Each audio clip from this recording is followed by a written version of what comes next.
Good morning to all. Today we started our new chapter, that is privileges of cooperative societies. That means heading കേൾക്കുമ്പോൾ തന്നെ നിങ്ങൾക്ക് മനസ്സിലായി cooperative സൊസൈറ്റിക്കുള്ള പ്രിവിലേജസുകളെ കുറിച്ചാണ് നമ്മൾ ഈ ചാപ്റ്ററിൽ ഡിസ്കസ് ചെയ്യാൻ പോകുന്നത്. നമുക്കറിയാം The cooperation has been accepted as a inevitable instrument for the planned development of the country. നമ്മുടെ കൺട്രിയുടെ അല്ലെങ്കിൽ നമ്മുടെ രാജ്യത്തിൻ്റെ ഡെവലപ്മെൻറ്റിന് വേണ്ടിയിട്ട് ഏറ്റവും ഇമ്പോർട്ടൻ്റ് ആയിട്ടുള്ള ഇൻസ്ട്രുമെൻ്റ് എന്ന് പറഞ്ഞിട്ടുണ്ടെങ്കിൽ ഈ കോപ്പറേഷൻ തന്നെയാണ് വന്നത്. കോപ്പറേറ്റീവ് സൊസൈറ്റിയുടെ ഡെവലപ്മെൻറ്റോട് കൂടി തന്നെയാണ് നമ്മുടെ കൺട്രിയുടെ ഡെവലപ്മെൻറ്റും ഉണ്ടായിരിക്കുന്നത്. സോ അതുകൊണ്ട് തന്നെ നമ്മുടെ കോപ്പറേറ്റീവ് സൊസൈറ്റിയുടെ ഡെവലപ്മെൻറ്റിന് വേണ്ടിയിട്ട് ഒരുപാട് പ്രിവിലേജസ് നമ്മുടെ കൺട്രി പ്രൊവൈഡ് ചെയ്യുന്നുണ്ട്. ദാറ്റ് മീൻസ് നമുക്ക് ഒരുപാട് ഡിഡക്ഷൻസും അല്ലെങ്കിൽ ഒരുപാട് എക്സംഷൻസും കാര്യങ്ങളൊക്കെ കൺട്രി പ്രൊവൈഡ് ചെയ്യുന്നുണ്ട്. ബിക്കോസ് ഓഫ് എന്താണ്, കോപ്പറേറ്റീവ് സൊസൈറ്റിയുടെ ഡെവലപ്മെൻറ്റ് വഴി നമ്മുടെ കൺട്രിയുടെ ഡെവലപ്മെൻറ്റും കൂടിയാണ് ഉണ്ടായിക്കൊണ്ടിരിക്കുന്നത്. സോ അതുകൊണ്ട് തന്നെയാണ് നമ്മുടെ കൺട്രി ഒരുപാട് പ്രിവിലേജസ് ഈ കോപ്പറേറ്റീവ് സൊസൈറ്റിയിലേക്ക് പ്രൊവൈഡ് ചെയ്യുന്നത്. സോ അതുകൊണ്ട് തന്നെ കോപ്പറേറ്റീവ് സൊസൈറ്റി എത്രത്തോളം ഡെവലപ്പ് ചെയ്യാനായിട്ടാണോ അവർ കോപ്പറേറ്റീവ് സൊസൈറ്റി ആഗ്രഹിക്കുന്നു അത്രയും തന്നെ ഡെവലപ്മെൻറ്റ് പ്രൊവൈഡ് ചെയ്യാൻ അതിന് വേണ്ടിയിട്ടുള്ള എല്ലാവിധ പ്രിവിലേജസ് കൊടുക്കാനും ഗവൺമെൻറ് വില്ലിംഗ് ആണ്. It is the duty of the state to ensure the movement in progress in desired direction. അതായത് നമ്മുടെ കോപ്പറേറ്റീവ് സൊസൈറ്റി ഏത് ഡയറക്ഷനിലേക്കാണ് മൂവ് ചെയ്യാൻ ഉദ്ദേശിക്കുന്നത് ആ മൂവ്മെൻറ്റിന് വേണ്ടിയിട്ടുള്ള എല്ലാ ഡയറക്ഷൻസും അല്ലെങ്കിൽ എല്ലാ പ്രിവിലേജസും നമ്മുടെ സ്റ്റേറ്റ് അല്ലെങ്കിൽ കൺട്രി പ്രൊവൈഡ് ചെയ്യുന്നുണ്ട്. Therefore, the state is bound to support the movement in all its activities. It is under these circumstances state has prepared to extend certain privileges to the cooperative society. That means നമ്മൾ പറഞ്ഞു cooperative society അതുകൊണ്ട് തന്നെ എന്തൊരു movement എടുത്തിട്ടുണ്ടെങ്കിലും നമ്മുടെ state അല്ലെങ്കിൽ നമ്മുടെ country അതിനെ support ചെയ്യുന്നുണ്ട്. അതിൻ്റെ ഭാഗമായിട്ടാണ് നമ്മൾക്ക് കോപ്പറേറ്റീവ് മൂവ്മെൻറ്റ് ഇന്ത്യയിൽ വന്നതൊക്കെ തന്നെ ഇതിൻ്റെ ഭാഗമായിട്ടാണ് കോപ്പറേറ്റീവ് മൂവ്മെൻറ്റ്സ് ഒക്കെ വന്നത്.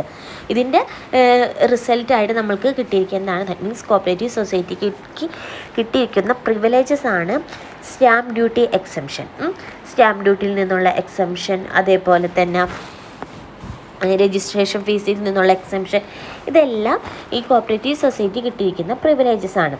അപ്പോൾ a few more privileges were added in later years. First തന്നെ നമ്മൾക്ക് കിട്ടിയിരിക്കുന്നത് കോപ്പറേറ്റീവ് സൊസൈറ്റിക്ക് കിട്ടിയിരിക്കുന്ന പ്രിവിലേജ് എന്ന് പറഞ്ഞിട്ടുണ്ടെങ്കിൽ സ്റ്റാമ്പ് ഡ്യൂട്ടി എക്സംഷൻ മാത്രമായിരുന്നു. പിന്നീട് കുറച്ച് വർഷങ്ങൾക്ക് ശേഷം കുറച്ചും കൂടി എക്സംഷൻസ് അല്ലെങ്കിൽ നമ്മുടെ സ്റ്റേറ്റിന് കിട്ടാനായിട്ട് തുടങ്ങി. That means privileges like prior charges, deduction from salary, protection of shares from the attachment, exemption of stamp duty, registration fees etcetera. അതായത് പ്രീരിയർ ചാർജസിൽ നിന്ന് പ്രിവിലേജസ് കിട്ടി, സാലറി ഡിഡക്ഷനിൽ നിന്നുള്ള പ്രിവിലേജസ് കിട്ടി, സ്റ്റാമ്പ് ഡ്യൂട്ടിയിൽ നിന്ന് എക്സംപ്റ്റ് ചെയ്തു, അതേപോലെ തന്നെ രജിസ്ട്രേഷൻ ഫീസിൽ നിന്നും എക്സംഷൻസ് കിട്ടി. അപ്പോൾ ഇത്രയുമാണ് നമ്മളൊരു ഓവർവ്യൂ, നമ്മുടെ കോപ്പറേറ്റീവ് സൊസൈറ്റി കിട്ടിയിരിക്കുന്ന പ്രിവിലേജസിൻ്റെ ഒരു ഓവർവ്യൂ എന്ന് പറഞ്ഞിട്ടുണ്ടെങ്കിൽ, അതായത് നമ്മുടെ 5th ചാപ്റ്ററിൻ്റെ ഒരു ഷോർട്ട് സമ്മറി എന്ന് പറഞ്ഞാൽ ഇതാണ് നമ്മുടെ കോപ്പറേറ്റീവ് സൊസൈറ്റിക്ക് കൺട്രി അല്ലെങ്കിൽ സ്റ്റേറ്റ് പ്രൊവൈഡ് ചെയ്യുന്ന പ്രിവിലേജസിനെ കുറിച്ചാണ് ഈ ചാപ്റ്ററിൻ്റെ മേലിൽ ഡിസ്കസ് ചെയ്യുന്നത്. അപ്പോൾ നെക്സ്റ്റ് നമ്മൾ നോക്കാൻ പോകുന്നത് section 35, that is first charge of the society. അപ്പോൾ ഈ ചാപ്റ്ററിൽ ഫസ്റ്റ് തന്നെ നമ്മൾ ഡിസ്കസ് ചെയ്യുന്നത് സെക്ഷൻ 35 ആണ്, that is first charge of the society. This section content of the society is very important privileges of prior charges. According to this section, a society gives a priority to recovering any debt or understanding demanded owing the security by any member, whether the past, present or deceased. That means ഈ സെക്ഷനിൽ മെയിനായിട്ട് പറയുന്നത് എന്താണെന്ന് വെച്ചിട്ടുണ്ടെങ്കിൽ നമ്മുടെ സൊസൈറ്റിക്ക് കിട്ടിയിരിക്കുന്ന prior ചാർജസിൽ നിന്നുള്ള പ്രിവിലേജസ് ആണ് ഈ സെക്ഷനിൽ പറയുന്നത് മെയിൻലി. ദാറ്റ് മീൻസ് നമ്മുടെ ഈ സെക്ഷൻ പ്രകാരം പറയുന്നത് നമ്മുടെ സൊസൈറ്റി, അതായത് നമ്മുടെ പാസ്റ്റ് മെമ്പേഴ്സ്, പ്രസൻറ്റ് മെമ്പേഴ്സ് അല്ലെങ്കിൽ ഡിസീസ്ഡ് മെമ്പേഴ്സ് ആരും ആയിക്കോട്ടെ, അവർക്ക് ഡെപ്റ്റ് റിക്കവർ ചെയ്യാനോ അല്ലെങ്കിൽ എന്തെങ്കിലും ഡിമാൻഡ് എന്തെങ്കിലും ഉണ്ടെങ്കിലോ അതിനൊക്കെയാണ് മെയിൻലി കോൺസെൻട്രേറ്റ് ചെയ്യുന്നത്. ദാറ്റ് മീൻസ് മെമ്പേഴ്സിൻ്റെ ഡെവലപ്മെൻ്റ് ആണ് നമ്മൾ പറഞ്ഞ കോപ്പറേറ്റീവ് സൊസൈറ്റിയിൽ മെയിനായിട്ട് ഉദ്ദേശിക്കുന്നതെന്ന്. സോ അതുകൊണ്ട് തന്നെയാണ് പറയുന്നത് the section of security get a priority in recovering any ഡെപ്റ്റ്. അതായത് ഡെപ്റ്റ് റിക്കവർ ചെയ്യുന്നതിന്, അതേപോലെ തന്നെ ഔട്ട്സ്റ്റാൻഡിങ് ഡിമാൻഡ് ഓൺ ചെയ്യുന്നതിന് എല്ലാം അവർക്ക് പ്രിവിലേജസ് കിട്ടിയിട്ടുണ്ട്. The debt or outstanding demand due to the society, however, ranks only second point of priority. That means first തന്നെ സെക്കൻഡ് പ്രിഫറൻസസ് ആണ് പ്രൊവൈഡ് ചെയ്യണതെന്നാണ് പറയുന്നത്. ദ ഡെപ്റ്റ് of or outstanding demand due to the society hour ranks only second in point of priority. അതായത് നമ്മുടെ ഡെപ്റ്റ് repay ചെയ്യുന്നതിനും അതേപോലെ തന്നെ ഔട്ട്സ്റ്റാൻഡിങ് ഡിമാൻഡിനൊക്കെ ഡബിൾ സെക്കൻഡ് പ്രയോറിറ്റിയാണ് പ്രൊവൈഡ് ചെയ്തിരിക്കുന്നത്. നെക്സ്റ്റ് പറയുന്നത് the first priority goes to the government in respect of land revenue in respect of any money recoverable as a land revenue. അതായത് നമ്മളിപ്പോൾ ഒരു മെമ്പറിന് കടം നമ്മൾ കൊടുത്തു, ആ കടം നമ്മൾ റീപേ ചെയ്യുക അല്ലെങ്കിൽ അവരിൽ നിന്ന് അത് തിരിച്ചു വാങ്ങുന്നതിനേക്കാളും സെക്കൻഡ് ഇമ്പോർട്ടൻസ് ആണ് കൊടുത്തിരിക്കുന്നത്. ഫസ്റ്റ് ഇമ്പോർട്ടൻസ് എന്ന് പറഞ്ഞിട്ടുണ്ടെങ്കിൽ എന്തെങ്കിലും ലാൻഡ് റവന്യൂ കാര്യങ്ങളോ ഉണ്ടെന്നുണ്ടെങ്കിൽ, അതായത് നമ്മൾ കോപ്പറേറ്റീവ് സൊസൈറ്റിയുടെ മെമ്പേഴ്സിന് അതിൽ നിന്ന് ഫണ്ട് റൈസ് ചെയ്യാനാണ് ഫസ്റ്റ് തന്നെ നോക്കുക. അതിനുശേഷം മാത്രമേ എന്തെങ്കിലും ഡെപ്റ്റിൻ്റെ പേയ്മെൻറ്റോ കാര്യങ്ങളൊക്കെ ഉണ്ടെങ്കിൽ നോക്കുള്ളൂ. അപ്പോൾ ഫസ്റ്റ് പ്രിഫറൻസ് എപ്പോഴും ലാൻഡിൽ നിന്ന് റവന്യൂ ആക്സസ് ചെയ്യാനായിട്ട് ആയിരിക്കും. അതിനുശേഷം മാത്രമേ കോപ്പറേറ്റീവ് സൊസൈറ്റിയിലെ മെമ്പേഴ്സ് ആരെങ്കിലും കടം കോപ്പറേറ്റീവ് സൊസൈറ്റിയിൽ നിന്ന് കടമായിട്ട് എമൗണ്ട് എടുത്തിട്ടുണ്ടെങ്കിൽ അതിൻ്റെ റീപേയ്മെൻറ്റിനൊക്കെ സെക്കൻഡ് പൊസിഷനേ വരുന്നുള്ളൂ. അപ്പോൾ ഇനി നെക്സ്റ്റ് നമ്മൾ പറയാൻ പോകുന്നത് the society will have a first charge in the following cases. Society first charge കൊടുത്തിരിക്കുന്നത് എന്തൊക്കെ കേസസിലാണെന്ന് നോക്കാം. ദാറ്റ് മീൻസ് എന്തിനൊക്കെയാണ് പ്രിവിലേജസ് കൊടുത്തിരിക്കണേന്ന്. അതിൻ്റെ അത് ഫസ്റ്റ് വൺ എന്താണ്? Upon crops or other agriculture producers. അതായത് എന്തെങ്കിലും ക്രോപ്സിനോ അല്ലെങ്കിൽ അഗ്രികൾച്ചർ പ്രൊഡ്യൂസേഴ്സിനോ അഗ്രികൾച്ചർ പ്രൊഡക്ഷനോ വേണ്ടിയിട്ടാണ് ഫസ്റ്റ് പ്രിഫറൻസസ് കൊടുത്തിരിക്കുന്നത്. The second is upon any cattle, fodder of cattle, agriculture or industrial implements or machinery. അതായത് കന്നുകാലികൾക്കോ അല്ലെങ്കിൽ കന്നുകാലികളുടെ ഫീഡിന് വേണ്ടിയിട്ടോ അല്ലെങ്കിൽ അഗ്രികൾച്ചർ ഇംപ്ലിമെൻറ്റേഷനോ, ദാറ്റ് മീൻസ് നമ്മൾ എന്തെങ്കിലും മെഷീനറീസൊക്കെ നമ്മുടെ കോപ്പറേറ്റീവ് സൊസൈറ്റിക്ക് അല്ലെങ്കിൽ അഗ്രികൾച്ചർ പർപ്പസിന് വേണ്ടിയിട്ട് കൊടുക്കുന്നതിനൊക്കെയാണ് നെക്സ്റ്റ് ഇമ്പോർട്ടൻസ് പ്രൊവൈഡ് ചെയ്തിരിക്കുന്നത്. അത് കഴിഞ്ഞിട്ട് പറയുന്നതാണ് raw materials purchased or supplied by the society and article manufacture from such a raw materials. അപ്പോൾ നെക്സ്റ്റ് ഇമ്പോർട്ടൻസ് കൊടുത്തിരിക്കുന്നത് പറഞ്ഞിട്ടുണ്ടെങ്കിൽ കോപ്പറേറ്റീവ് സൊസൈറ്റി പർച്ചേസ് ചെയ്തതോ അല്ലെങ്കിൽ സപ്ലൈ ചെയ്തതോ ആയിട്ടുള്ള റോ മെറ്റീരിയൽസിനോ അല്ലെങ്കിൽ മാനുഫാക്ചറിങ് ആർട്ടിക്കിൾസിനോ ആണ് നെക്സ്റ്റ് ഇമ്പോർട്ടൻസ് പ്രൊവൈഡ് ചെയ്തിരിക്കുന്നത്. അപ്പോൾ ഈ സെക്ഷൻ 35 പറയുന്നത് ഇത്രയാണ്. അപ്പോൾ മെയിനായിട്ട് ഇതിൻ്റെ അകത്ത് പറയുന്നത് എന്താണെന്ന് വെച്ചിട്ടുണ്ടെങ്കിൽ നമ്മൾ റവന്യൂ, ലാൻഡ് റവന്യൂവിൽ നിന്നാണ് നമ്മൾ മെയിനായിട്ട് ഇൻകം റേസ് ചെയ്യാൻ നോക്കുന്നത്.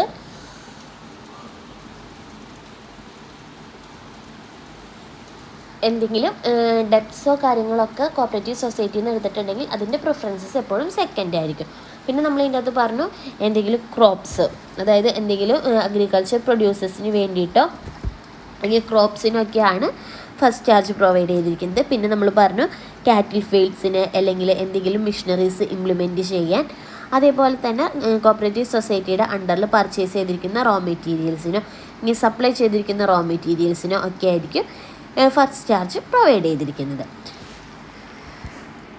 നെക്സ്റ്റ് പറഞ്ഞിരിക്കുന്നത് സബ്സെക്ഷൻ 2 ആണ്. Subsection 2 prohibit transfer of any property which is subjected to a charge of the society except with the previous permission in writing of the society. That means a cooperative society-മായിട്ട് ബന്ധപ്പെട്ട് കിടക്കുന്ന എന്തെങ്കിലും പ്രോപ്പർട്ടിയുടെ ട്രാൻസ്ഫറോ കാര്യങ്ങളോ ഉണ്ടെന്നുണ്ടെങ്കിൽ അത് prohibit ചെയ്തിരിക്കുകയാണ്. അതായത് കോപ്പറേറ്റീവ് സൊസൈറ്റിയുടെ അണ്ടറിൽ വരുന്ന എന്തെങ്കിലും പ്രോപ്പർട്ടീസ് ട്രാൻസ്ഫർ ചെയ്യണമെന്നുണ്ടെങ്കിൽ പെർമിഷൻ ആവശ്യമാണ്. വിത്തൗട്ട് പെർമിഷൻ നമുക്ക് ഒരു കാര്യങ്ങളും ട്രാൻസ്ഫർ ചെയ്യാനായിട്ട് പറ്റില്ല. നെക്സ്റ്റ് പറയുന്നത് according two subsection 3 the transfer of property made in the contravention of the provision shall be void. That means നമ്മുടെ പ്രോപ്പർട്ടി ട്രാൻസ്ഫർ ചെയ്യുമ്പോൾ അതിൻ്റെ അകത്ത് കോൺട്രാവെൻഷൻ ഫോർ ദ പ്രൊവിഷൻ ഇല്ലാന്നുണ്ടെങ്കിൽ അതെങ്ങനെയായിരിക്കും വോയിഡ് ആയിരിക്കും. ദാറ്റ് മീൻസ് പെർമിഷൻ ഇല്ലാതെ ട്രാൻസ്ഫർ ചെയ്യുന്ന properties എല്ലാം valid ആയിരിക്കില്ല, എല്ലാം വോയിഡ് ആയിരിക്കും. ഇതാണ് സബ്സെക്ഷൻ 3 പറയുന്നത്. അപ്പോൾ ഇത്രയുമാണ് section 35 first charge of the സൊസൈറ്റിയിൽ പറയുന്നത്. നെക്സ്റ്റ് നമ്മൾ നോക്കാൻ പോകുന്നത് അപ്പോൾ സെക്ഷൻ 36 പറയുന്നത് charges on land owned or held by members who borrow loan from certain societies. That means എന്താ പറയണതെന്ന് വെച്ചിട്ടുണ്ടെങ്കിൽ നമ്മുടെ കോപ്പറേറ്റീവ് സൊസൈറ്റിയിലെ മെമ്പേഴ്സിന് ലാൻഡ് ഓണേഴ്സ് ആയിട്ടുള്ള മെമ്പേഴ്സിന് മണി ബോറോ ചെയ്യാം. ദാറ്റ് മീൻസ് ലോൺസൊക്കെ ബോറോ ചെയ്യാം. അപ്പോൾ അതിന് വരുന്ന ചാർജസ് എങ്ങനെയൊക്കെയാണെന്നാണ് സെക്ഷൻ 36 പറയുന്നത്. അതാണ് പറയുന്നത്, charge on land owned or held by members who borrow loan from certain society. അപ്പോൾ നമ്മുടെ ഓൺ ലാൻഡിന്, അതായത് കോപ്പറേറ്റീവ് സൊസൈറ്റിയിലെ മെമ്പേഴ്സിന് ഓൺ ലാൻഡ് ഉണ്ടെങ്കിൽ അവർക്ക് ലോൺസ് ബോറോ ചെയ്യാനായിട്ട് പറ്റും. അങ്ങനെ ബോറോ ചെയ്യുമ്പോൾ അവർക്ക് വരുന്ന ചാർജസിനെ കുറിച്ചാണ് സെക്ഷൻ 36 ഡിസ്ക്രൈബ് ചെയ്യുന്നത്. This provision is applicable only in the cases of society where majority members are agriculture. That means section 36 applicable ആവണമെന്നുണ്ടെങ്കിൽ നമ്മുടെ കോപ്പറേറ്റീവ് സൊസൈറ്റിയിലെ മെജോറിറ്റി മെമ്പേഴ്സും അഗ്രികൾച്ചറിസ്റ്റ് ആയിരിക്കണം. ദാറ്റ് മീൻസ് കർഷകരായിരിക്കണം മെജോറിറ്റി ഓഫ് മെമ്പേഴ്സ്. അങ്ങനെ ഉള്ള കേസസിൽ മാത്രമേ നമ്മൾക്ക് ഈ സെക്ഷൻ 36 applicable ആവുള്ളൂ. The member can be created charge on land by making declaration in a prescribed form, and this charge will be available for the loan taken at the time of creating the charge as well as the future loan, if any, together with the interest. That means നമ്മൾ ഇപ്പോൾ cooperative സൊസൈറ്റിയിൽ നിന്ന് എന്തെങ്കിലും ലോൺസോ കാര്യങ്ങളോ എല്ലാം provide ചെയ്യുന്നുണ്ടെങ്കിൽ ഒരു prescribed declaration മുഖേനയായിരിക്കും നമ്മൾ ലോൺസോ കാര്യങ്ങളൊക്കെ ടേക്ക് ചെയ്യുന്നത്. സോ നമ്മൾ ലോൺസ് എന്നാണോ നമ്മൾക്ക് അവൈലബിൾ ആയി തുടങ്ങുന്നത് അന്ന് മുതൽ അതിൻ്റെ ചാർജസും ആരിലേക്ക് എത്തും? ഈ മെമ്പേഴ്സിലേക്ക്, അതായത് ലാൻഡ് ഓൺഡ് ആയിട്ടുള്ള മെമ്പേഴ്സ് അല്ലെങ്കിൽ ഹൂ ടേക്ക് ദ ലോൺ, ആ പേഴ്സണിലേക്ക് അതിൻ്റെ ചാർജസും എന്ന് മുതലാണോ നമ്മൾ ആ പ്രിസ്ക്രൈബ്ഡ് ഫോം ഡിക്ലറേഷനായിട്ട് പ്രൊവൈഡ് ചെയ്യുന്നത്, അത് അവർ സാങ്ഷൻ ചെയ്യുന്നത് അന്ന് മുതൽ ഇതിൻ്റെ എമൗണ്ട് ഇതിൻ്റെ ഒപ്പം ഇൻട്രസ്റ്റും കൂടി കാൽക്കുലേറ്റ് ചെയ്ത് തുടങ്ങും. നെക്സ്റ്റ് പറയുന്നത് close 2 provides that declaration made under the section may be altered or cancelled at any time by the member with the previous written permission of the society. അതായത് ഈ സെക്ഷൻ, അതായത് close 2 പ്രകാരം പറയുന്നത്, അതായത് cooperative സൊസൈറ്റീൻ്റെ കീഴിലുള്ള ഏതൊരു, ഇപ്പോൾ കോപ്പറേറ്റീവ് സൊസൈറ്റിയുടെ അണ്ടറിലുള്ള ഏതൊരു ലോൺസ് ആണെന്നുണ്ടെങ്കിൽ നമുക്ക് ഏത് ടൈം വേണമെന്നുണ്ടെങ്കിൽ, അതായത് ആ മെമ്പറിന് അല്ലെങ്കിൽ ആരാണോ ആ ലോൺ ടേക്ക് ചെയ്തത് ആ പേഴ്സണ് ഏത് ടൈമിൽ വേണമെങ്കിലും അത് ഓൾട്ടർ ചെയ്യുകയോ ക്യാൻസൽ ചെയ്യുകയോ ചെയ്യാനായിട്ട് പറ്റും. അതായത് പ്രീവിയസ് പെർമിഷൻ ഓഫ് ദ സൊസൈറ്റിയുടെ പ്രീവിയസ് പെർമിഷനോട് കൂടി നമ്മൾക്ക് വേണമെങ്കിൽ ആ ലോൺ ക്ലോസ് ചെയ്യാനായിട്ടുള്ള റൈറ്റ്സും ഉണ്ടായിരിക്കും. അതാണ് പറയുന്നത്, provides the declaration made under the section may be altered or cancelled at any time by the member the previous written permission of the society. അതായത് സൊസൈറ്റിയുടെ പ്രീവിയസ് റിട്ടേൺ പെർമിഷനോട് കൂടി നമ്മുടെ മെമ്പേഴ്സിന് ഏത് ടൈമിൽ വേണമെങ്കിലും ആ ഇത് ഓൾട്ടർ ചെയ്യാനും അല്ലെങ്കിൽ അത് ക്യാൻസൽ ചെയ്യാനായിട്ടുള്ള റൈറ്റ്സ് ഉണ്ട്. നെക്സ്റ്റ് പറയുന്നത്, according to clause 3 no member shall be alien to the property specified in the declaration till the dues of the society as are cleared fully. However, the standing crops on such lands may be aligned with the previous permission in a writing of the society. That means cooperative സൊസൈറ്റിയിൽ നിന്ന് നമ്മൾ ലോൺസോ കാര്യങ്ങൾ എന്തെങ്കിലും എടുത്തിട്ടുണ്ടെങ്കിൽ ആ loans fully പേ ചെയ്ത് കഴിയണതിന് മുമ്പ് നമ്മൾ ആ ഒരു പ്രോപ്പർട്ടി വേറൊരു പേഴ്സണിന് സെയിൽ ചെയ്യരുതെന്നാണ് ഇതിനകത്ത് ഉദ്ദേശിക്കുന്നത്. ഇപ്പോൾ ക്ലോസ് നമ്പർ 3 പറയുന്നത്, നമ്മൾ കോപ്പറേറ്റീവ് സൊസൈറ്റിയിൽ നിന്ന് ലോൺസോ കാര്യങ്ങളോ എന്തെങ്കിലും എടുത്ത്, അല്ലെങ്കിൽ കോപ്പറേറ്റീവ് സൊസൈറ്റിയിൽ എന്തെങ്കിലും ഡ്യൂസ് നമ്മൾക്ക് ഉണ്ടെന്നുണ്ടെങ്കിൽ അത് ക്ലിയർ ചെയ്യാണ്ട് നമ്മൾ ആ പ്രോപ്പർട്ടി വേറൊരു പേഴ്സണ് അധികാരം കൊടുക്കരുത്. അതായത് ആ പ്രോപ്പർട്ടി നമ്മൾ സെയിൽ ചെയ്യരുതെന്നാണ് ഇവിടെ ഉദ്ദേശിക്കുന്നത്. ഈ കേസിൽ പ്രോപ്പർട്ടീസ് നമ്മൾ സെയിൽ ചെയ്യരുതെന്നാണ് പറയുന്നത്. ആ പ്രോപ്പർട്ടിയിൽ ഉണ്ടാകുന്ന ക്രോപ്സ്, അതിൽ നിന്ന് നമ്മൾക്ക് കിട്ടുന്ന ആദായം എന്താണ്, അതായത് എന്ത് ക്രോപ്സ് ആണോ നമ്മൾക്ക് കിട്ടുന്നത് അത് വേണമെങ്കിൽ നമുക്ക് സെയിൽ ചെയ്യുന്നതുകൊണ്ട് പ്രോബ്ലം ഇല്ല. അപ്പോൾ ഇതിൻ്റെ അകത്ത് ഇപ്പോൾ ഇത്രേ പറയുന്നുള്ളൂ, പ്രോപ്പർട്ടി സെയിൽ ചെയ്യരുത്, പക്ഷേ അതിൻ്റെ അകത്ത് നിന്ന് കിട്ടുന്ന ഐറ്റം അല്ലെങ്കിൽ ക്രോപ്സ് എന്താണോ അത് സെയിൽ ചെയ്യുന്നത് കൊണ്ട് പ്രോബ്ലംസ് ഒന്നും ഇല്ല. അപ്പോൾ നിങ്ങൾ ഇപ്പം നമ്മളിങ്ങനെ പ്രോപ്പർട്ടീസ് സെയിൽ ചെയ്യണമെന്നുണ്ടെങ്കിൽ അതിന് കോപ്പറേറ്റീവ് സൊസൈറ്റിയുടെ റൈറ്റ്സ് ഉണ്ടായിരിക്കണം. അതായത് കോപ്പറേറ്റീവ് സൊസൈറ്റിയുടെ പെർമിഷനോട് കൂടിയിട്ടായിരിക്കണം നമ്മൾ ഈ ക്രോപ്സ് സെയിൽ ചെയ്യാനായിട്ട്. പിന്നെ ഓൾറെഡി നമ്മൾ പറഞ്ഞു, നമ്മൾ പണയം വെച്ചിരിക്കുന്ന അല്ലെങ്കിൽ ലോൺ എടുത്തിരിക്കുന്ന പ്രോപ്പർട്ടി നമുക്ക് വേറൊരു ബാങ്കിലോ അല്ലെങ്കിൽ എന്തെങ്കിലും ഒരു ഫിനാൻഷ്യൽ ഇൻസ്റ്റിറ്റ്യൂഷൻസിലോ വീണ്ടും അത് പണയം വെക്കാനായിട്ട് പറ്റില്ല. അതായത് നമുക്ക് അറ്റ് എ ടൈം ഒരു സ്ഥലത്ത് മാത്രമേ നമ്മുടെ പ്രോപ്പർട്ടി വെച്ചിട്ട് ലോൺ ബോറോ ചെയ്യാനായിട്ട് പറ്റുള്ളൂ. അപ്പോൾ ഒറ്റ ടൈം നമുക്ക് 2 അതിലധികമോ സൊസൈറ്റിയിൽ നിന്ന് ലോൺസ് ബോറോ ചെയ്യാനായിട്ട് പറ്റില്ല.